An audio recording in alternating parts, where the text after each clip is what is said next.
Hello students, I am Saili Rathod. Today I am here to present a lecture on electrical measurement techniques whose subject code is 203, and this is the fourth video of the video lecture series of EMT. In this video we are going to see the first unit, that is measurement and instrumentation theory. We have started this unit in the previous video and we are going to study today the subtopic, that is need for calibration, standards and their classification. So let us start with today's lecture. Before going to today's topic, let us have an overview that we have seen in the previous video. Okay, so in the last lecture we have studied the dynamic characteristics of a measuring instrument. So before dynamic characteristics we have seen the static characteristics in the second video. So we have completed with the static and dynamic characteristics. In dynamic characteristics we have studied about different types, that is dynamic error, speed of response, fidelity and lag. From these four characteristics, some are desirable characteristics for an instrument and some are undesirable characteristics. So from these, what are the desirable characteristics? That is speed of response and fidelity are the desirable characteristics, and the dynamic error and lag, all these are the undesirable characteristics of an instrument. Okay, so this we have seen in the previous lecture. And today's topic, today what we are going to learn, we are going to see what is calibration. Actually today's lecture we are going to see all the theoretical concepts related to calibration and standards. So first point is what is calibration, then what is the need for calibration, then the next point is when should we calibrate the instrument, what is meant by standard, and what are the classification of standards. Actually this point is in general many times used in our day-to-day life. As from the name calibration, what can we understand or what can we say? Calibration, we use this word many times, that have you calibrated your device or have you calibrated that instrument, means we have to today we are going to see what is actual the calibration. So all these are today's topic. Let's move ahead. The first point, that is what is calibration. This is actually completely a theoretical concept. So we will see one by one. First point is calibration is a comparison between a known measurement, the standard, and the measurement using your instrument. Means when we are using two measurement devices, one is our instrument, means that instrument that we need to calibrate, and the second one is the standard unit, means we have to compare the measurement on both the instruments, and according to that we can calibrate our instrument. So this is the first point. Calibration means it is a comparison between the two devices, our instrument and the standard instrument. So second point is typically the accuracy of the standard should be 10 times the accuracy of the measuring device being tested. What is said here, that the accuracy of the standard. Now standard means what? That standard instrument which we are using to compare with our instrument. So here it is told that the accuracy of that standard instrument, it should be 10 times, means the accuracy of the standard device is always very high. It is always 10 times than the measuring device that is being tested. Okay, so we have to remember that the accuracy of the standard device is very high.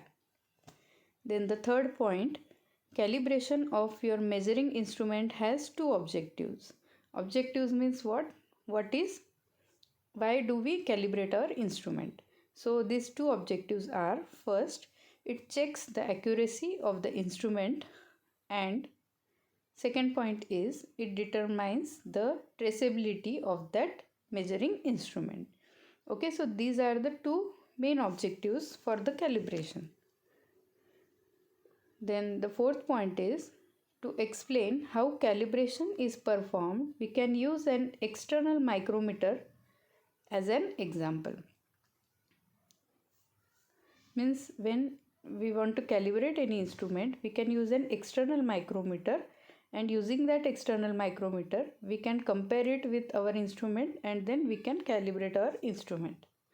So here the accuracy of the scale is the main parameter for calibration. And in addition, these instruments are also calibrated for zero error in the fully closed position and flatness and parallelism of the measuring surfaces. Means when calibrating this instrument, it can also be calibrated for different parameters like zero error, closed position, flatness and parallelism. All these are the different parameters for which we can calibrate the instrument. So this is all about the calibration. The basic concept behind calibration is it is the method in which we compare between two instruments, that is standard instrument and the instrument to be calibrated. There are two objectives for the calibration that we have seen in this slide. Then moving ahead, why do we need the calibration? So in general, calibration, why do we need? Because we should update our instrument after a particular period of time. This is the why do we calibrate our instrument? Because due to some physical parameters, it may get damaged or it may get lag. So for that purpose, we need to calibrate our instrument. So we will see the need for calibration. First point is the accuracy of all measuring devices.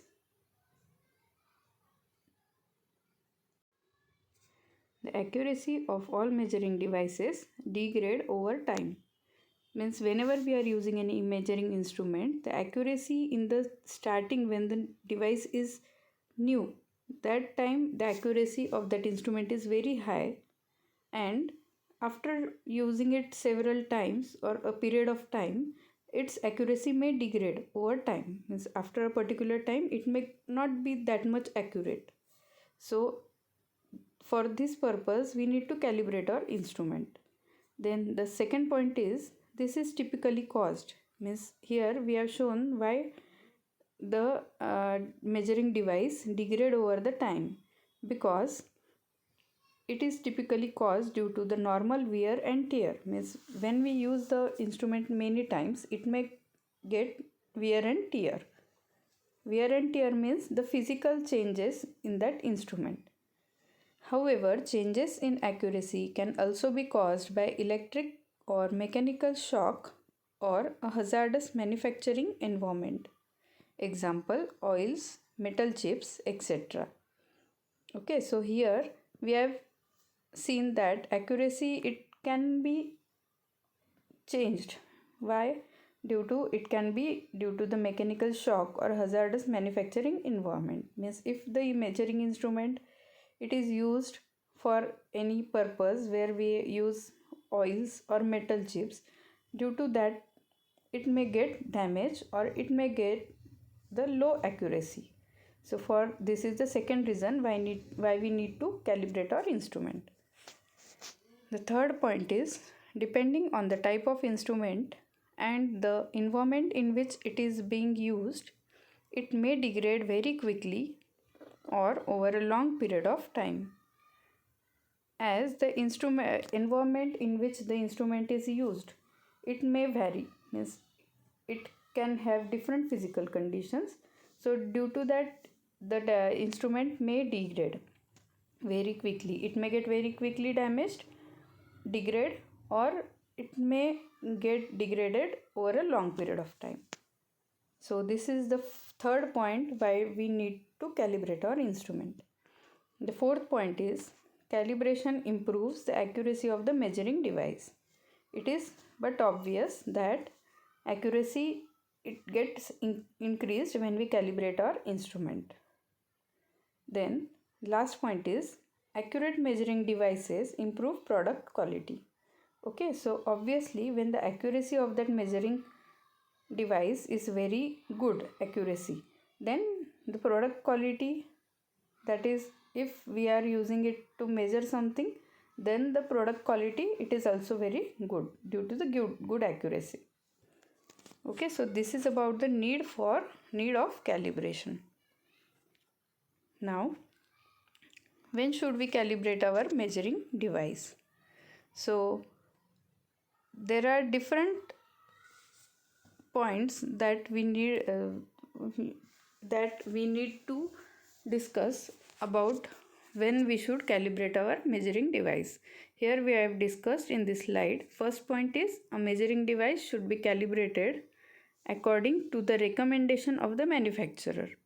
Obviously when we buy any instrument, there is a note or it is mentioned in that with that device that you should calibrate this device after 6 months or 1 year. It is recommended by the manufacturer to the customer.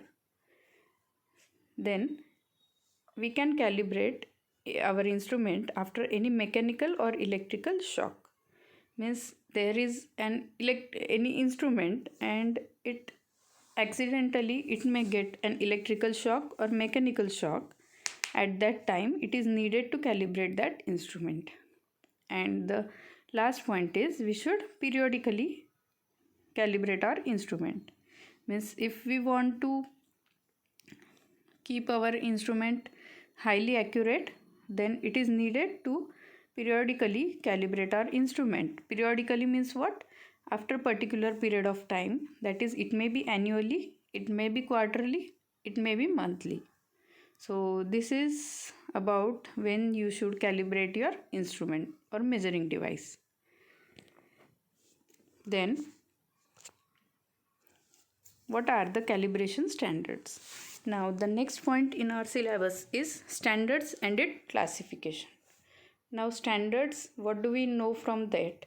When we have studied about the calibration, we have said that the standard is used to compare with our instrument to be calibrated. Means the standard, as the name itself says, that it is a standard device which is having a very high accuracy. So here we are going to see what are calibration standards. Calibration standards are devices that are compared against less accurate device to verify the performance of the less accurate devices. Okay, so here the same point is discussed, that it is used to compare between two devices, the standard and the less accurate device, means the instrument that is needed to be calibrated. The second point is the standard's accuracy varies depending on what is being calibrated. Its accuracy, on what it is dependent on, it is what it is being calibrated. Most professionally recommend using a calibration standard that is at least 4 times more accurate than the device being calibrated. In the previous slide, we have said that a standard's accuracy must be 10 times more accurate than the device that is being calibrated. But in general, here we have said that at least 4 times, means it should be 10 times, but at least the standard's accuracy should be 4 times more accurate than the device being calibrated. Okay, so this is about what are calibration standards. Now we will move towards the calibration standards and its classification. Now there are 4 types of standards. First one is international standards, Second one is primary standards. Third one is secondary standards. And fourth one is working standards. This we will discuss in the next lecture in detail, but here we will see the basic concept about the international standards. What is international standard? The international standards are defined on the basis of international agreement. They represent the units of measurements which are closest to the possible accuracy attainable with present day technology and scientific methods. Okay, so this is about the international standards. Then the second one is primary standards. What is primary standard? Primary standards are absolute standards of such high accuracy that they can be used as the ultimate reference standards. Means the ultimate reference standards we can use for the primary standards. Then the third one is secondary standards. The secondary standards are the basic reference standards used in industrial measurement laboratories. Okay, so this is the secondary standard. And the last one is working standards. These are the measured tools of the measurement laboratory, and these standards are used to check and calibrate general laboratory instruments for their accuracy and performance. Here we will also see the example for this working standard. So this is about the classification of standards. We will see one by one in the next video lecture. So this is our last point of today's lecture. Thank you. We will see you in the next video lecture. Till that, keep studying.